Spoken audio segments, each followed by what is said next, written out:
Bon dia, cineclubistes! Soc en Joan Moret i us parlo des de Som el Públic, el podcast de la Federació Catalana de Cineclubs, un espai de converses que posa el focus en públic de tota mena, amb Julio Alemany a la producció i un servidor al micròfon.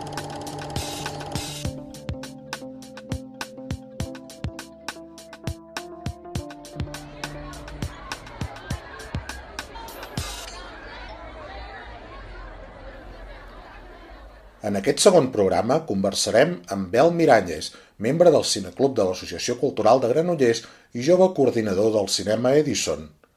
En Bel és un d'aquells joves espectadors que un dia es van sentir interpel·lats per la crida al relleu generacional que va fer aquest cinema granollerí.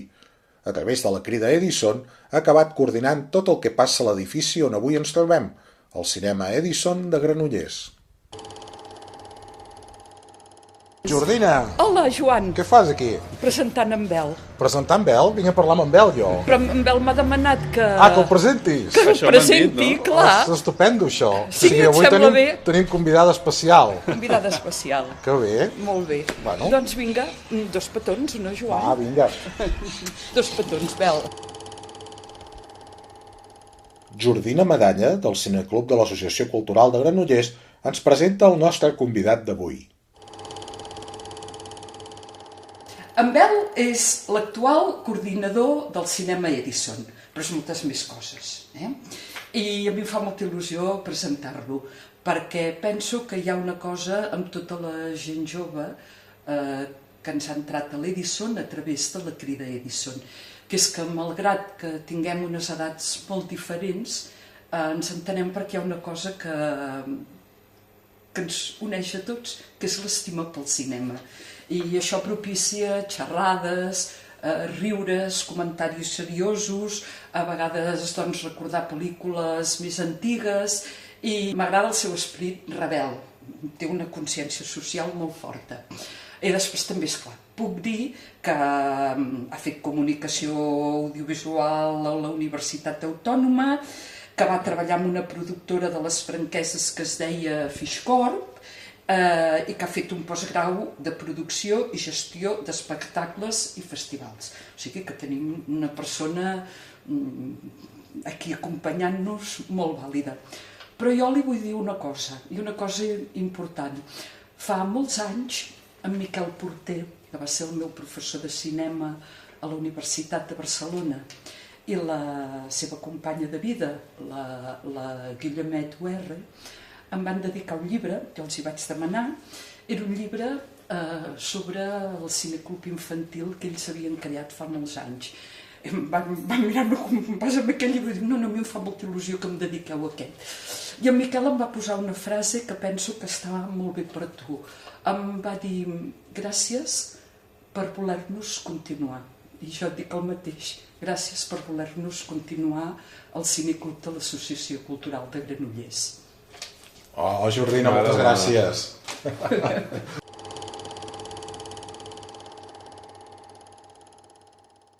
Bel, on som ara? Som al Cinema Edison, som a Granollers, el que havia sigut un temps seu del Cineclub de l'Associació Cultural i que fa uns 7 anys que es va convertir en Cinema Edison. I ens trobem exactament... A la cabina tècnica. Hem pujat a buscar-te a la cabina, A la sala dels piuets i dels botons. Dels piuets i dels botons. Sí. Així és com li dieu, els tècnics. Els tècnics, jo no soc tècnica, però com que no soc tècnic li dic dels piuets. T'hi has passat moltes hores aquí dalt? Moltes, unes miques més de les que m'agradaria a vegades. Sí? Sí. No hi he dormit aquí encara, però... Tot arribarà. El dia que se'ls acudeixi fer una marató, els del Cineclub, una marató d'aquelles que es feien abans, teníeu un festival, no?, aquí de cinema fantàstic, em sembla. El Fantàstic, de fet, es deia. El Fantàstic. Sí.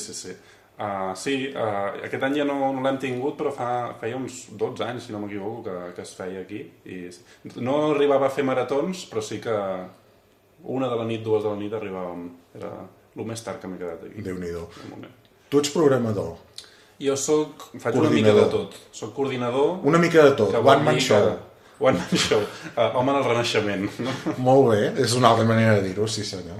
Més instruïda. Ha sonat molt flipat, això. No, està bé, està bé. No dono tantes importàncies. Toques molts piuets, moltes tecles. Exactament. Sí. I com és la feina de coordinador? Doncs mira, és això, és bastant polivalent, diguéssim. Hi ha una part que és portar el dia a dia del que és el cinema Edison, no? Pues horaris de personal, esperar que arribin les còpies de les pel·lícules, els pòsters, parlar amb el transportista, parlar amb els magatzems que les guarden, aquest tipus de coses.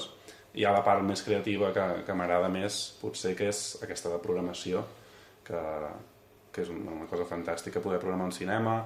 Hi ha la part com de pensar en nous públics, nous projectes, com arribar a més gent, com vestir una pel·lícula perquè que potser no hi aniria gaire gent, doncs com donar-li una volta perquè cridi l'atenció i vingui més públic. Aquest tipus de coses que també són responsabilitat meva i després molts Excels i estar moltes hores a l'ordinador i subvencions i aquestes parts més. Ara que has parlat dels nous públics, tu ets molt jove. Sí, cada cop menys, però sí. Sí? Ets millennial o centennial? Quina... Generació Z, crec. Generació Z. Sí. Jo soc generació X. Però tu ets generació Z. Això ja és una altra manera d'entendre la cinefília, em sembla. Suposo, sí. De fet, clar, amb aquest canvi de generació a Granollers, no sé si et diria tampoc una manera tan diferent d'entendre-la, perquè amb això que hem viscut al Cineclub de Granollers, d'aquest canvi generacional, hi havia una gent que portava molts anys, 75 anys, no la mateixa gent, però 75 anys fent... T'imagines? Sí. 75 anys? Al final has d'estar molt encarcarat, eh? Sent nadó vas començar fent el Cineclub, no? No. Doncs quan vam començar nosaltres amb la crida i a fer una mica, vam adonar-nos molt ràpid que fèiem el mateix tipus de coses, que enteníem el cinema de la mateixa manera pràcticament i enteníem el fet col·lectiu de la mateixa manera, sense conèixer-nos prèviament amb el Cineclub, ni conèixer el projecte del Cineclub, ni tan sols la paraula cineclubisme ens deia res a nosaltres, no? Però de seguida que els vam conèixer, que vam començar a fer coses, vam veure que això no ha canviat, o sigui, la manera d'entendre el cinema sí que es comparteix bastant entre generacions, crec. Almenys la part friki de cada generació. La part friki? Això no sabria dir si... Quina diries que és la part friki jo mateix, del Cineclub de Granollers? Sí? El coordinador?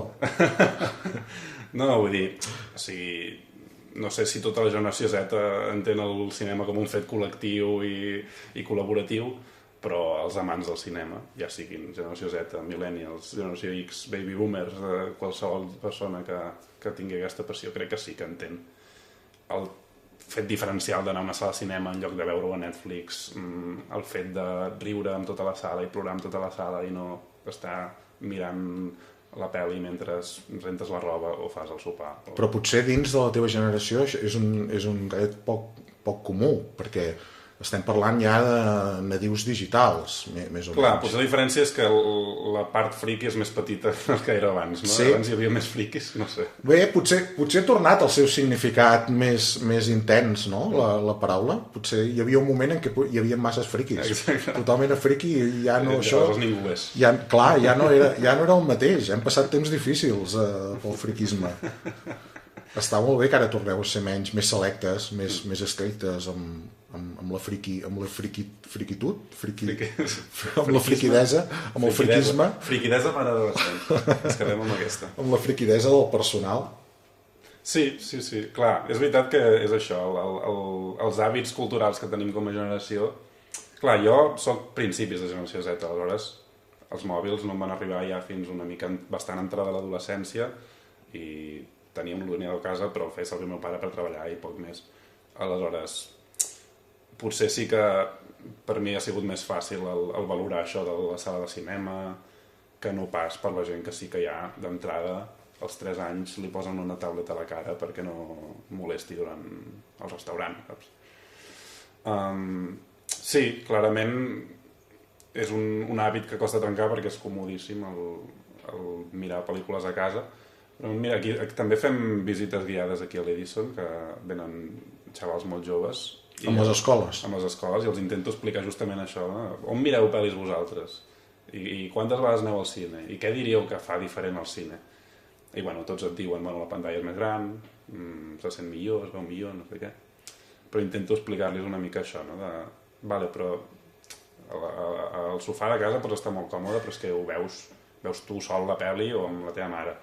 Però oi que quan vas al cine vas amb els teus amics? Oi que us rieu tots al mateix temps i feu bromes entre vosaltres? L'experiència col·lectiva. Exactament. I de l'experiència col·lectiva de veure una pel·lícula a l'experiència col·lectiva de programar, d'organitzar-se, del que nosaltres en diem sempre el públic organitzat. Exacte. Que és l'essència del cineclubisme. Sí, el no entendre el cinema o qualsevol altre art, de fet, com un bé de consum, no? Una cosa que està per ser consumida, per ser espectador passiu, sinó formar part d'aquesta cultura, aquesta comunitat que genera al voltant del cinema i ser espectador actiu, això ser espectador organitzat, no? Que vol dir programar, però vol dir formar part del debat després, vol dir sortint de la sala a comentar la jugada, sentir-te part partícipa de tot el procés, no? Des de la part de creació també, evidentment. I això ho feu des de la Crida?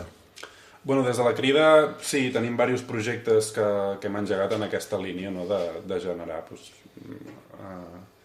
audiència organitzada, com li deus, perdó? Públic organitzat. Públic organitzat, de generar públic organitzat. Doncs tenim una línia de programació mensual que sempre intentem juntar-la amb alguna activitat posterior o abans de la pel·lícula, que faci això, que la gent una mica s'enganxi a aquesta sensació de que té alguna a dir, que el cinema no és que s'acaba la pel·li i me'n vaig a casa, sinó que hi ha tot hi ha coses al voltant. També tenim La Peixera, que és un laboratori de creació de curtmetratges que donem com acompanyament i el material i les eines i el recolzament perquè joves creadors puguin tirar endavant curtmetratges. Com una mica intentem, sí, un dels objectius de la Crida és recolzar aquestes parts o donar sortida a aquestes parts que fan del cinema una pràctica més participativa i col·laborativa. Això perquè ho entenguin els oïdors que no són de Granollers, la Crida és la Crida Edison, que és un crit, no d'auxili, però un crit de, com en diríem, d'una convocatòria, que es fa no des de l'Edison, perquè encara no existia, no? Sí, ja existia l'Edison, o sigui, el cineclub ja tenia l'Edison com a cinema estable i a partir d'aquí es fa una crida al relleu generacional. Correcte, sí, una mica va ser bastant ampli en el seu moment. Jo recordo venir a l'Edison a veure Alcarràs, de fet, i veure un anunci i no entendre'l gaire. Jove et volem, una mica, no? Però no explicaven res més que això. I la idea era que, doncs això, convoquem, fem aquesta crida de gent jove que tingui una mica d'interès pel cinema, de moltes formes, ja perquè l'està estudiant, perquè vol fer-ne, perquè li agrada veure'l, perquè li agrada discutir-lo, el que sigui, no? I d'aquest grup que ens vam trobar per primera vegada, ja veiem que ens sorgeix. I n'ha sorgit això, no? N'ha sorgit un grup de gent que participa de la gestió del cinema Edison, que participa del dia a dia, de la programació, però que tira endavant també propostes pròpies i projectes propis, una mica en l'esperit del cineclubisme també. Tinc la sensació que això en un altre lloc no hagués tingut el poder de convocatòria que va tenir a Granollers, perquè Granollers és una ciutat amb un teixit associatiu molt viu. Sí, o sigui, Granollers és una passada. De fet, la festa major és nacionalment coneguda, no? Els blancs i blaus, que mobilitza una quantitat de gent fascinant. Però també, pel que m'han explicat, clar, jo vaig entrar com a voluntari aquí, no vaig estar darrere bambalines quan s'estava gestant això, però no hi havia gens de seguretat de que funcionés, va ser un tret a l'aire, a veure què cau. Però sí, la resposta va ser molt bona, la veritat. I de fet és que és això, el cinema sí que a Granollers porta projectes que potser no han tingut continuïtat o que van i venen, però que sí que hi havia petits brots d'esperança, si li pots dir, en aquest sentit. El cinema a la fresca, que funciona molt bé a la ciutat des de fa... Cinema fresh. El cinema fresh, sí, correcte. Molt bé. Però... Refrescant. Ja amb el nom mateix ja és refrescant. Sí. L'Ateneu de Granollers, per exemple, la Malgirlada, que també organitzava cicles de cinema. Bé, hi havia premis per creació jove també organitzats des del Servei de Joventut de l'Ajuntament, si no m'equivoco. Vull dir que hi havia brots que no havien tingut continuïtat mai, que potser no se'ls havia donat com un sentit més gran, més enllà d'això, de l'obsessió espontània de cinema o el que sigui.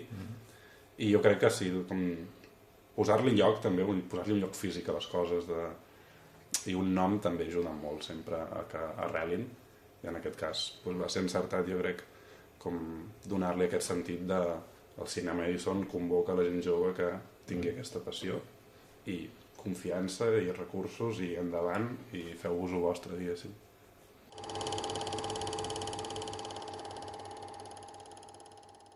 I aquesta nova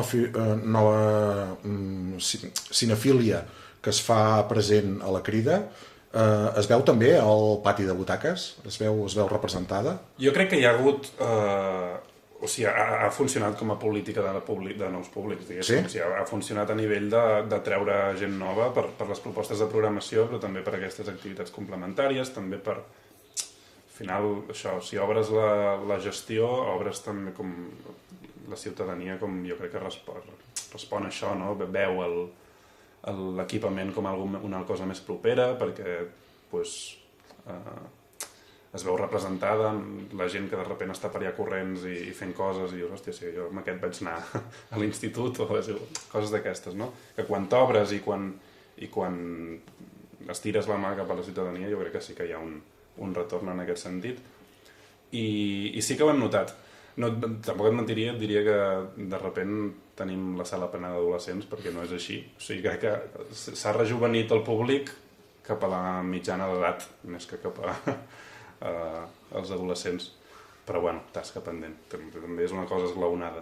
Sempre a mi em sembla que és la tasca pendent de qualsevol cineclub, tothom sempre tenim el coquet aquell de que quan veus entrar algú jove al cineclub el primer que fas és anar-lo a tirar-li pètals, perquè pugui entrar i sentir-se com a casa. Jo no, o sigui, els adolescents que van al cine a enrotllar-se amb les seves parelles, doncs per què no van a un cineclub a enrotllar-se amb les seves parelles? Em sembla molt més romàntic que anar a un multisales, la veritat. Sí. Però, bueno, jo què sé, ja ho aconseguirem. Sí. Jo crec que aquest és el fil que s'ha d'estirar. Bé, podeu fer una convocatòria explícita, si voleu, i passar, no sé... Vingueu-vos a morrejar. El perfum podeu posar i que la gent vingui a enrotllar-se també és una proposta.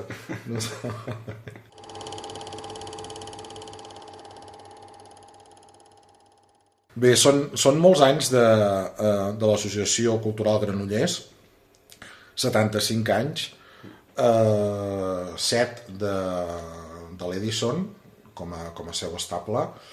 Com veus el futur tant de l'Edison com de l'Associació Cultural Granollers? Doncs mira, jo crec que ahir t'hagués dit una resposta, avui justament venim de rebre la notícia, no? Que a Girona els Truffaut estan una mica pendents de que potser després de 25 anys de gestió perden la gestió del cinema o del Cercle de Crítics, que és qui ho gestionava. Aleshores, clar, nosaltres estem una mica en aquesta situació de pendents de concurs, hem guanyat la gestió d'un equipament que és de l'Ajuntament de Granollers. Aleshores, les converses que tenim són bones i tenim la confiança, crec, d'ells i de la ciutadania com per seguir endavant. Però és veritat que és un model que, veient el que ha passat amb Girona, sempre, quan s'acosten aquestes dates de renovar, fa tens la sensació que estàs penjant d'un fil, eh? Sí, exactament. Tot i així, jo soc bastant positiu, o sigui, l'Edison ja porta, des del seu inici, amb un creixement constant, que cada cop ens coneix més gent i cada cop més gent confia en nosaltres i cada cop gent de més lluny, no? Vull dir, també aspirem a no ser el cinema de Granollers, sinó a ser el cinema de la comarca, amb tota l'admiració i respecte per la resta de cinemes de la comarca com l'Alhambra, o l'Esbarjo, que també fan moltíssima bona feina en aquest sentit. Però volem arribar als llocs que no tenen cinema i volem donar aquest servei a tot el Vallès Oriental. I jo crec que anem en bon camí i per tant soc positiu i crec que tenim motor i tenim ganes i tenim Edison per molts anys, però clar, sempre és aquesta espineta que tens clavada de no saber cada 4 anys estar pendent de veure què passa, no? De dependre de la política que a vegades no acompanya la cultura.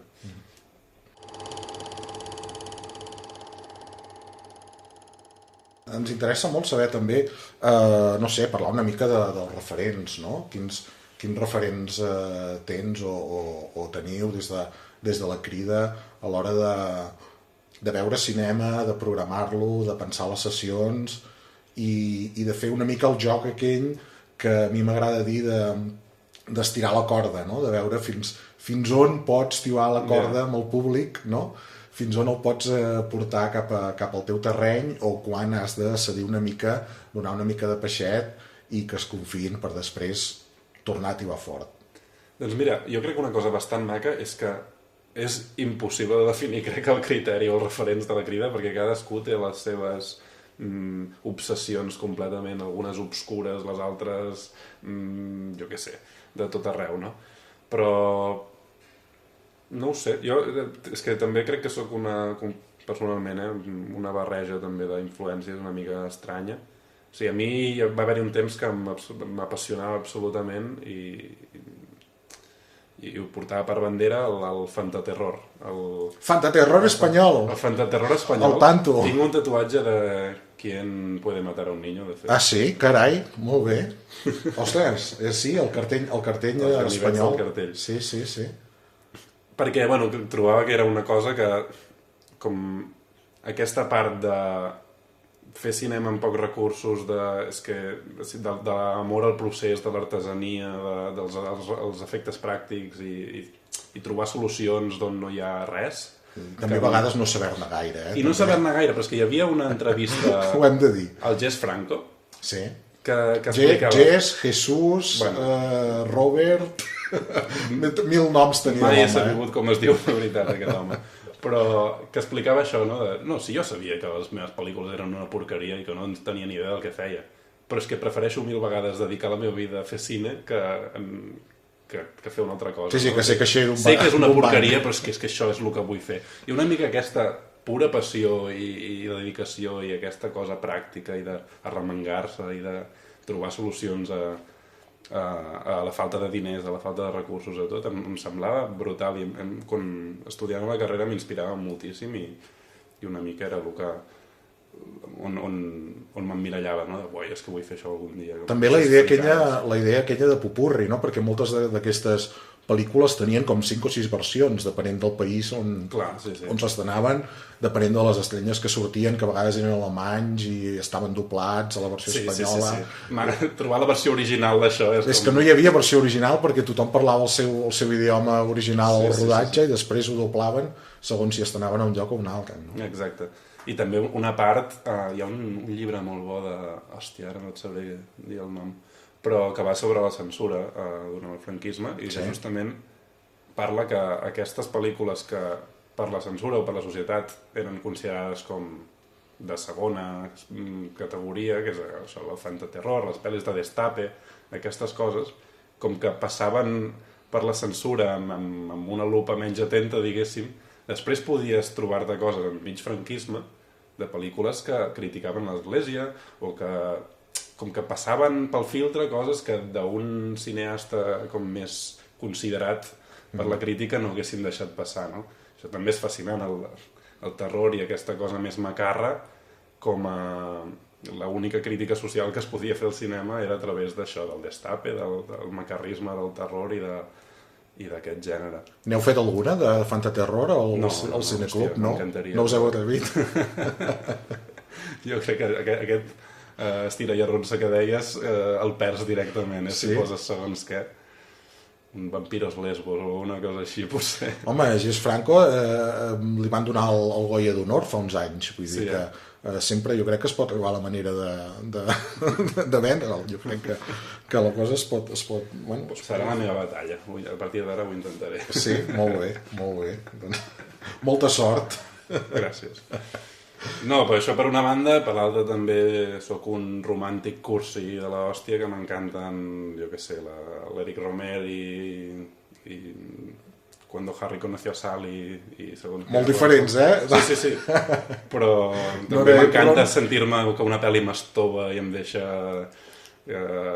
escalfat per dins, també m'agrada, no sé, un popurrí de coses. Molt bé. A mi em va cridar l'atenció que quan va ser l'aniversari de l'Edison van fer un vídeo que preguntaven a la gent quines són les teves pel·lícules favorites, no? I em vas dir dues, o al vídeo en surten dues, que clar, són com dos mons totalment diferents i això m'encaixa amb tot el que has estat dient, no? Per una banda, Costa Brava, sí, de la Marta Balletbó Cony, i per l'altra, Soy Cuba. També. O sigui, anem d'allò més local allò més universal. Bueno, és praxis polític això, pensa localment, no, pensa internacionalment, actua localment, no? Algú que diuen els anarquistes ecologistes. Aquest és l'argument per Marta Balletbó Coll. Exactament, així defenso Costa Brava. Fa molts anys que no fa pel·lícules. És una pena, jo trobo que la Marta Balletbó Coll és una pèrdua per Catalunya com molt, molt gran, perquè té això, 2 pel·lícules i un mig metratge, si no m'equivoco, o 3 pel·lícules amb prou feines, i que fetes amb 1.000 euros cada una, vull dir que es veuen les costures per tot arreu i que són molt amateurs i molt a l'inici de la seva carrera, però s'intueix un talent i una gràcia i un carisma i una... Bueno, espectacular, com el Woody Allen català, si no fos un desgraciat. Però això, molt als inicis de la seva carrera, no? Molt com començant-se a intuir. I que jo crec que li deixes a aquesta dona fer 15 pel·lícules, 20 pel·lícules i acabes amb obres mestres. A mi em semblen brillants les seves primeres, però... No he tingut sort amb els patrocinadors. No. Sempre suposo que, clar, la gent que fa cinema ja ho sap que si no tens els diners no pots fer res, no? I la gent que ens dediquem a exhibir-lo doncs també una mica va per aquí, que a vegades patim molt pels sponsors, per aquesta gent que són, que fan aquesta feina de mecenatge, que et donen suport gairebé a cegues i que t'ajuden a garantir que d'alguna manera puguis tirar endavant l'activitat, no? Penso que un agraïment sempre pels sponsors. Oh, i tant, sense ells res d'això seria possible. Sí, és una pena que la Marta no trobés aquest sponsor que veiés lo brillant del que estava fent, però bueno, el que tenim ja és fantàstic, però jo crec que s'intuïa una carrera fantàstica allà. I el Kalatazov també va tenir alguns problemes a l'hora de fer pel·lícules. Per altra banda tenim... Sí. Tot i que Soy Cuba és una pel·lícula que jo vaig descobrir bastant tard arran de la restauració que em va fer Scorsese. Exactament, sí. Perquè la va tornar a posar, diguéssim, a l'ordre del dia igual. Però era una pel·lícula que després quan la veus i veus moltes coses que després altres cineastes han agafat, no? I veus que és una pel·lícula que és influent i que ha estat important. Sí, a part de ser una pel·lícula preciosa i emotiva i que explica com el sentiment revolucionari d'una forma molt honesta i molt propera, trobo, com des de la pura forma, o sigui, un cop te l'has mirat ja visquent tot això i plorant quan s'ha de plorar i tal, una segona vegada de mirar-la simplement parant de tant en tant i pensant com collons han fet això, aquest plano com s'explica, com han fet aquest plano seqüència completament magistral, o hi ha un... És que després jo me la vaig veure, no me'n recordo quan, i me la van tornar a passar a classe a comunicació audiovisual i em van explicar com una cosa que em va marcar molt, com que té un plano inicial de la pel·lícula que està fet amb un telescopi de submarí soviètic que pengen d'allà a la càmera i el van baixant per un gratacels a Cuba. Que, bueno, coses d'aquestes. I acaba en una piscina. I acaba dins d'una piscina, correcte, sí. coses d'aquestes, doncs la pel·lícula n'està plena pots simplement meravellar-te amb l'artesania, això un altre cop, amb lo miraculós que es fes aquesta pel·lícula també. Per anar acabant, recordaries no ho sé, és que el primer programa vam fer una cosa que és que en Jordi ens va cantar. I allò no va agradar molt. No t'ho faré perquè tinc el productor, el Julio, que diu, digue-li a veure si pot cantar alguna cosa, perquè això podria ser com un leitmotiv del programa, no? I faríem cantar la gent. I clar, jo entenc que no tothom té el desparpajo que diríem que tenia en Jordi.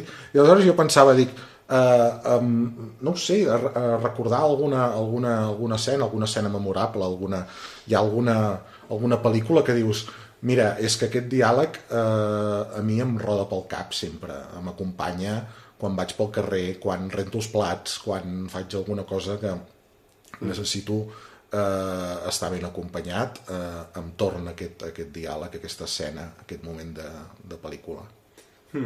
Se m'han acudit dos immediatament i no et sabria explicar gaire, racionalment el perquè, tenen un motiu emocional com bastant clar, però no són ni diàlegs que expliquin gaire la meva vida, ni qui soc com a persona ni res, però sí que recordo bastant com a icònics. Un és de Lawrence d'Aràbia, perquè és una pel·lícula, és de les primeres pel·lícules que recordo com ma mare explicant-me com amb els ulls brillant, no? Com de la il·lusió, i sempre abans de posar-me la pel·lícula anava citant aquesta escena i anava dient tu madre te engendró de un escorpión.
Fins aquí aquest programa, una conversa amb Bel Miralles amb la participació especial de Jordina Medalla.